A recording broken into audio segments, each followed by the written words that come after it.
What's up? What's up? What's up, y'all? We made it. We made it. We made it to the end of this season. Was it as exhausting for y'all as it was for me? We are at the final episode of Married at First Sight, season 10, the reunion. Now, they actually called this one the finale, and I guess it would be, but I call it the reunion because it's 5 months later. Couples have left from decision day, and now they are back to let us know what's been happening. So don't forget to subscribe and click and give it a thumbs up. All right, so let's talk about this week, the reunion. So first to the couch was Katie and Derek. And let me just say, I love Kevin Frazier as the host of the reunion because he calls people out for who they are. He calls a spade a spade. He makes people makes them answer the tough questions. So they showed their flashback of their entire relationship from the wedding all the way up, and you can see they had their faces in a little box in the corner, and some of those expressions that Derek was making kind of let you know that shit was on the horizon. So they're not together. They're getting a divorce, or they said they are divorced. They filed for divorce. They're not together. Katie says that when they got back home, Derek decided that he started acting like he wasn't married anymore, and he started acting like he was single. He was hanging out till 11 and 12 o'clock at night, and oh, God forbid, he wasn't calling her. And he said to her, as she said, she didn't feel like he was feeling her or in love with her, and he said to her, you know, you made it really easy for me not to love you. Like, she became a real bitch and argumentative, and he's non-confrontational. He doesn't want all the drama. And oh, I forgot, she screwed her ex twice, in his opinion, from his version, and just once from hers. But either way, she did. We knew the ex was going to come back. We knew he was going to be a problem. We knew he was going to get in her pants, and he did. And I don't think that's what broke them up, but I think that she was waiting for a chance to get with that ex, and she did. And she said they're not together. Like, it was just a physical hookup thing, because her and Derek didn't have any physical connection at all for at least a month. So going into decision day, like Derek said, why did you say yes if you felt that we had no connection, there was no physical contact? But yet she said every time we got physical, I initiated. She couldn't keep her story straight.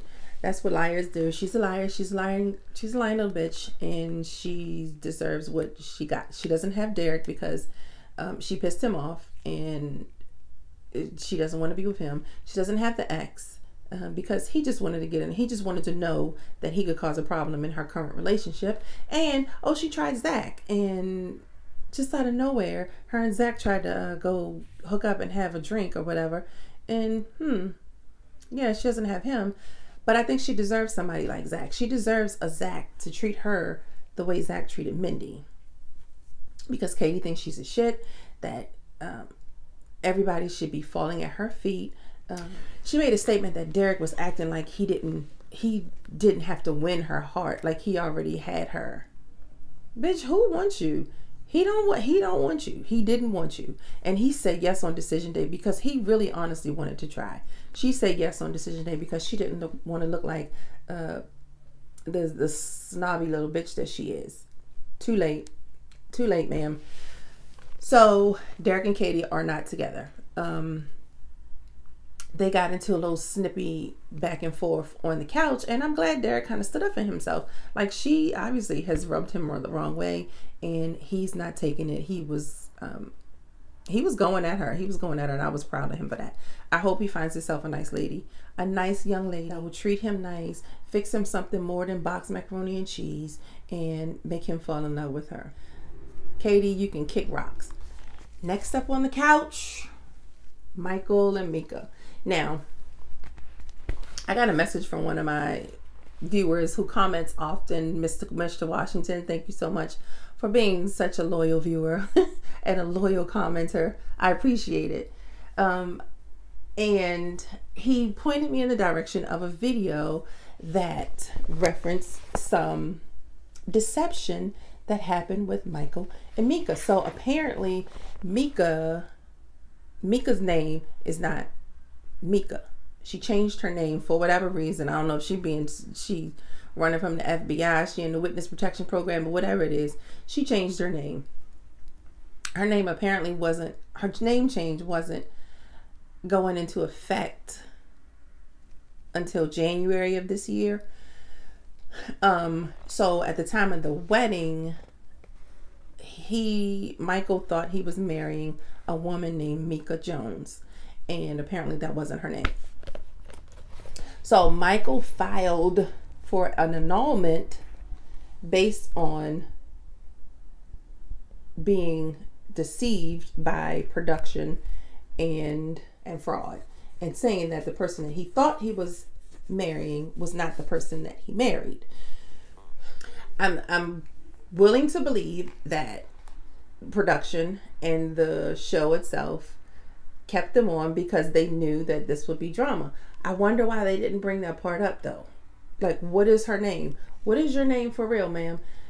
As much as they brought up all of his wrongdoings, whether his wrongdoings were true or not, because at this point, I don't know what could be, what's the truth with them, with Brandon and Taylor, with Zach and Mindy. Like all of the, I feel like all of these couples, with the exception of Jessica and Austin, have deception, have fraud. They all frauded us. Like I don't know. The bottom line is they have filed for an annulment. They're not together. They should not be together because she's obviously not being who she really is with him. He's, according to what we've seen, has not been truthful about who he is. So we don't know who these two people are. I don't know. Michael is Michael. He's a principal at a school and a director of a before and after care, and he's also something else. I don't know who these people are, but I will say that I did find both of their names on LinkedIn. The names that are listed on the show. Mika Jones and Michael, I can't remember his last name. Michael and Mika are the couple of inconsistencies. Can we just call them that? And can we just leave them there? Let's move on. Mindy and Zach. So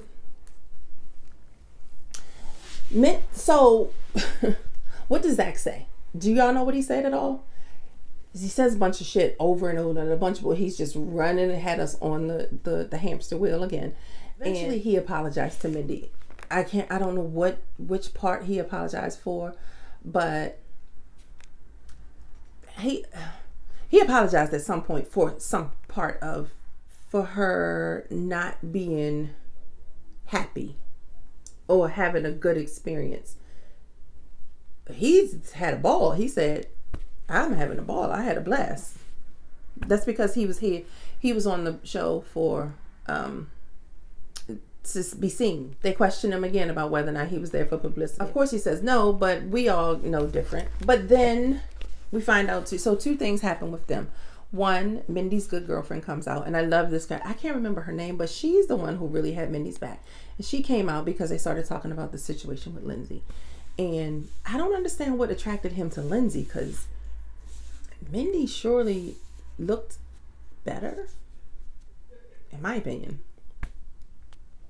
But Mindy is trying to really trying to get past that, because screw Zach. Like, Zach was in it for a minute, but the shit that Lindsay did, girlfriends don't do. And they've been friends for a really long time. And her other friend said that she felt like Lindsay felt like she took something from Mindy. So it seems like there is maybe some animosity either on Lindsay's part towards Mindy. Either way, Mindy's trying to get over it. Her girlfriend, Shandy, something like that, is like, yeah, I don't ever need to see that bitch again. We don't ever have to be friends, because that shit was wrong. And I'm with her. Like, girlfriends don't do that. Screw Zach. What's his name? Zach. He'll be gone. He gonna go off and be with whoever. But her and Lindsay had history. Whatever. kick her to the curb. Mindy, more power to you. I'm so glad that you came out of this stronger. You will be okay, honey. And then old Zach gonna try his hands with Katie. He's a sly little bastard. So he calls Katie and says, you want to get a drink? Let's just kick it and talk about the show. You want to get a drink? Yep, that was Zach. It's a sly bastard. They probably could get an annulment too, because they never slept together. They didn't even live together. Jessica and Austin, they're good. They're good. Like, they are continuing to move in that positive direction. They had a few hurdles to jump over after decision day. His travel increased a little bit, but they adjusted as adults do. They talked about it. They may have argued about it and fought about it, but they got over it, and they worked it out, and they're in a good place. He got down on his knees and did the whole proposal all over and gave her a new ring. That was beautiful, right? So they are good, and I see them being one of the few Married at First Sight success stories. Good for them. I remember saying initially that they seemed like a goofy high school couple that was on their first date, and it only just seemed like a goofy newlywed couple, but they understand each other's goofiness, and they love it. Yay, Jessica and Austin. Finally. We're still talking about them, but this would not be the finale of this season if we did not have a huge drama-filled reunion that involved Taylor and Brandon. So Brandon's not there because they have a restraining order. They both have restraining orders against each other, and they can't be in the same place. I'm sure it wasn't hard for Brandon to opt out, but Taylor wanted to be there. She needed to be visible. She needed to be seen. So apparently Taylor goes to one of Brandon's hot spots where he hangs out, or may or may not have hung out with her, may or may not be new boyfriend. And she may or may not have run into Brandon, and Brandon may or may not have bumped into her. Like, it's a lot of shit up in the air. Like, what happened? What really happened? And did any of y'all really believe Taylor's story? No, because I didn't. And I really still don't know what happened, but apparently they were in the same place at the same time, and somebody didn't like it. And she said that he wanted to take a picture, which I find hard to believe because he never wanted to take a picture. Either way, something happened. Somebody got pushed. Somebody got bumped down the steps. Somebody followed somebody with a camera, and it's on video, and the police were called, and they both were arrested and spent the night in jail. Let me tell you one thing. The police don't arrest you for just arguing. There had to be a little bit more, and both of them got arrested. So both of them had a part in it. They even had to go to court.